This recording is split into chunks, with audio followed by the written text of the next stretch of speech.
The Australian economy has been impacted by the COVID-19 pandemic and the 2019-2020 bushfires. This is a comparison of the economic impact between June 2020 and June 2017. The changes are being analyzed using GDP, inflation, and unemployment rates.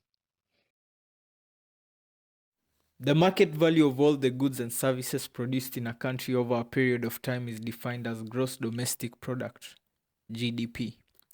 According to the diagram, the GDP has decreased by 8.4% from June 2017 at 2.1% to June 2020 at negative 6.3%.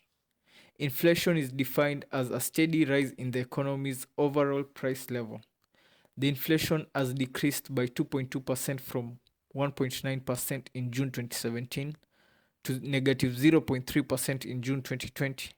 This is referred to as deflation. The percentage of labor force that is unemployed is known as the unemployment rate. This has increased by 1.8% from June 2017 at 5.6% to 7.4% as per the diagram. This means people have lost their jobs.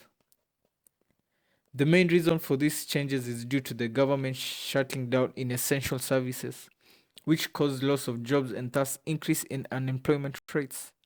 This in turn reduced consumer spending. Below is my aggregate demand, aggregate supply model. In 2017, the economy is assumed to be in a long-run equilibrium position.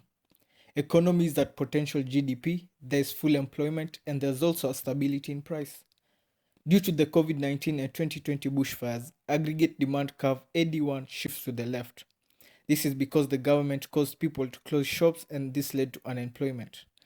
This caused a decrease in consumer disposable income, leading to a reduction in consumer spending, causing a fall in the real GDP. The fall in aggregate demand triggered decline in prices of goods and services, and the downturn resulted in cyclic unemployment. The short-term aggregate supply shifts to the right since people have lost jobs and are settling for lower-paying jobs than expected. There's a deflation, the GDP is decreased, and the unemployment is cyclical. Point C becomes the new long-term equilibrium, which means the economy will go back to potential GDP with a lower price level. Below are my references. Thank you.